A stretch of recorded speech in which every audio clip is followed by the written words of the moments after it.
Alright, welcome back. This is an overview of my 16-inch 6-arc general purpose gun. So this fits within the Quantified Performance General Purpose Division rules. I think a setup like this has a lot of good application. So we'll kind of walk through it. We'll start at the back, just some generalities of the rifle, and talk about what I have going on up front. So SOP mod style stock. I have my Sun and Shadow cheek riser here. It attaches with the Velcro. Big fan of this system. I think connection to the rifle is super important. Guys overlook it all the time, and having consistent cheek weld, solid connection is going to make you shoot a lot better. Now the SubRevTech bag rider on the bottom. Again, we're talking about connection between the rifle and the shooter, rifle and your bags, barricades, all that kind of stuff. Very important. This thing adds no weight. It's very inexpensive. So there's really no reason not to have it, especially if you're shooting kind of like a gas gun precision rifle kind of thing. Boring VTAC 2-point sling on QD points, so I can bring it all the way up front. I can bring it to the rear as well in the handguard, or just take it off entirely if I want to for a stage. Inside, I got a Geissele Super 42 spring system with an H3 buffer. I got a Geissele supercharging handle. I got a standard bolt carrier group from BCM. I have a Noveske 6-arc bolt in there. So no problems with any of those components, so far. If anything breaks, I'll let you guys know. Geissele SSAE trigger, SPR grip, HRF Concepts magwell, and I got the Geissele 30-round stainless steel magazine. Big fan of this mag. Very reliable, no issues, no drama, nothing like that. I had a little piece of the Magpul actually on it. Turn it 90 degrees, so I have some rubber just keeping that mag cushioning when it hits a hard concrete deck. All your pistol magazine base plates basically do the same thing, so why not just add that?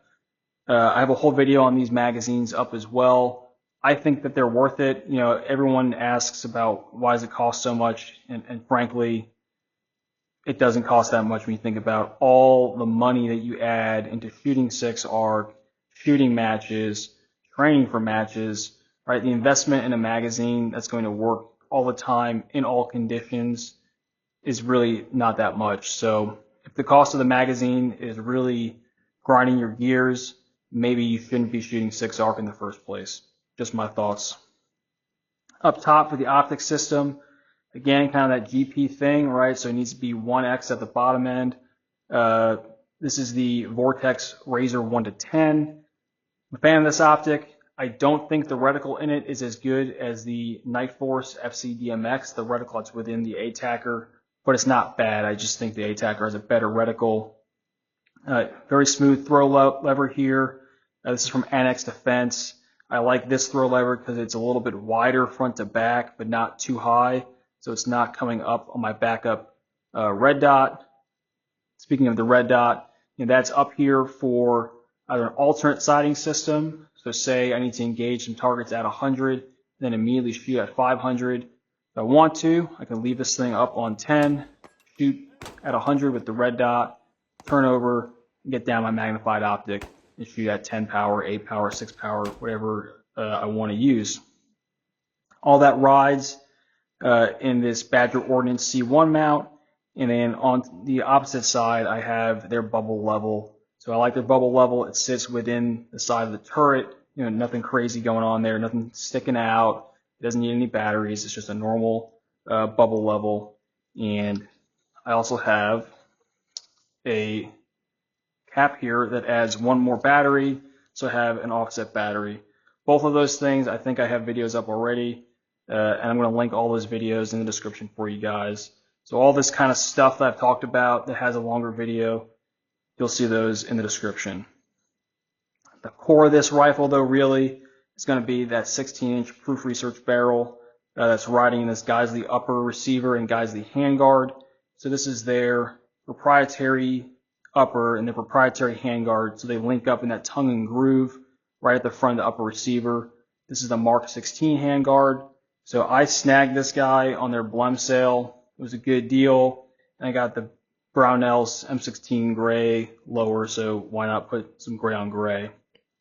The proof barrel, though, it's a heavy profile. It's shooting very accurate for me. It's just under a minute, which is good, right? I say under a minute consistently.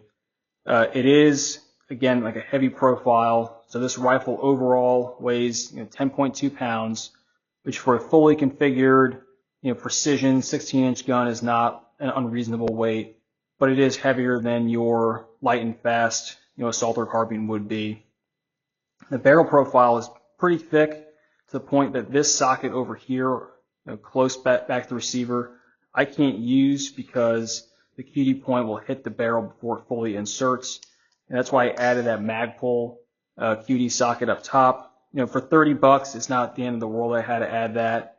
And I do think that if I had the stainless steel inserts like Gosley's adding now, I probably would have enough standoff and it wouldn't be an issue. So Gosley's product improving along the way. If you have an older model item, it's just the way it is, not the end of the world. I got a Picatinny section on the bottom for my bipod. I think this is important. It doesn't hurt. My hand goes back here. It doesn't add any issues for me. And I try and keep my Picatinny section and my bipod in the same location throughout. So on a 16-inch handguard, it'd still be in this spot, so on and so forth. So I'm not moving it all the way forward just because I have a 15-inch handguard. I'm going to keep it in the same spot as I would with a shorter handguard. I use these Magpul M-LOK covers for a few reasons. The first being that, on a hot day with high round count training, this handguard gets, warm. That's very, very common across all handguards.